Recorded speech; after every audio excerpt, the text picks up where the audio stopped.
Good afternoon. Welcome to Italy and welcome to the launch of the all-new Ferrari Portofino. Very excited to bring this content to you. When this car launched at Frankfurt, I couldn't get over the massive aesthetic change over the Ferrari California. As soon as I saw it and I heard about the engine upgrades, I was really excited to drive it. That event was in September. It seems like it was only 5 minutes ago, and now we're here and I'm going to immerse you firsthand in what it's like to drive the all-new Ferrari Portofino. So let's have a quick look around the other specs and cars which are here, and then hop in our own car and immerse you in this brand new retractable hardtop. Let's hit it.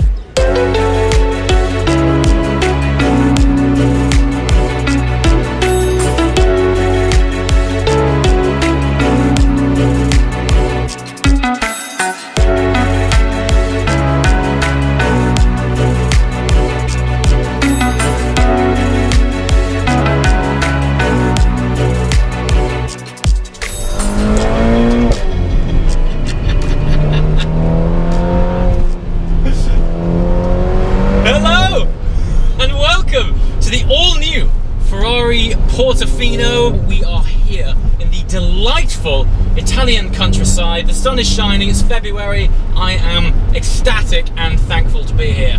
So, what have we got? Well, a little bit of context. This car is the successor to the Ferrari California and California T. Now, the significance of that car is that it's accounted for around about 20 to 25% of Ferrari's cars sales. So, despite what you think of the California, it is actually a really significant car for Ferrari as a brand. Now, let's not beat around the bush. The California has always been the softer car from the Ferrari lineup, especially when it launched. It had the 458 Italia and Ferrari F12 as its brothers, and they are a hell of a lineup to look up to. But things have changed. The world has moved on. Ferrari as a brand is going quite strongly turbocharged, particularly with its 488 GTB, and this is following suit. Now, what's interesting is this is an evolution of the engine that is in the Ferrari California T. That car, when I first drove it, it was just a bit of a non-event. For me, it wasn't a particular... It didn't give me the Ferrari fizz that I typically associate with being in this brand. I think when you approach these cars, the mere mention of the word Ferrari sort of draws up these connotations which have been founded in history based on passion, performance, soul, just almost tangible energy of what these cars will feed back to its driver. And while the original California had a naturally aspirated V8 engine, and it kind of made up for its softer GT traits by having audible delight, the California T for me fell short and basically was a lovely Grand Tourer, but lacked the sort of sparkle that I typically expect out of a prancing horse. This, however, on paper, things in the engine department don't look too different, but of course, us as humans, as bags of sensors, these little details actually affect us emotionally way more than when we read them on paper. So we're actually now only 40 brake horsepower more. Doesn't sound a great deal, and so we're now up to 600 horsepower. Now you got to remember, this is Ferrari's entry-level car. If you're going to get into a Ferrari, the California T, at least, for me, isn't necessarily what you might expect. It's not the connotations which are drawn up when you get inside one. I'm sure you can tell this is a very different story. The torque is lovely. It is a really thick swell of very usable torque, and mated to that dual clutch 7-speed gearbox. What is lovely is when you put this thing in sport on the Manettino, you're getting those nice reassuring taps in the back upon upshifting. There's almost this subtle 488 GTB feel about the drivetrain, and it actually sounds like a 488 too. So the audible delight is back. Now, it's not naturally aspirated, but for a turbo engine, I think it sounds fantastic. So this channel's all about driving, and we are in a Ferrari, and even though it's positioned as their daily GT car, very much still has sprinkles of DNA that have come from history of performance. Check it out. Wow. Lovely. It's the torque. You really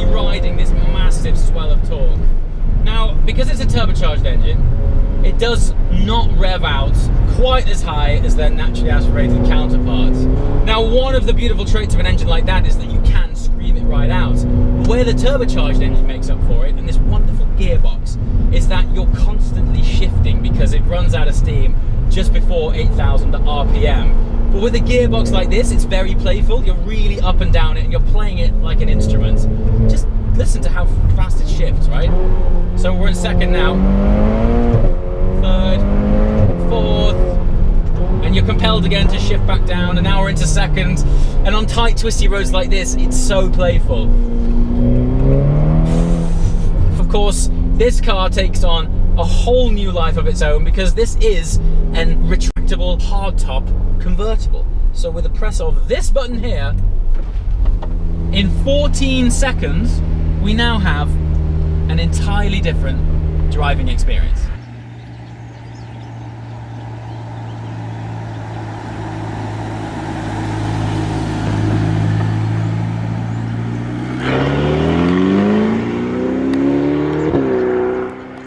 And then you're in a whole new world.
Gearbox is so good.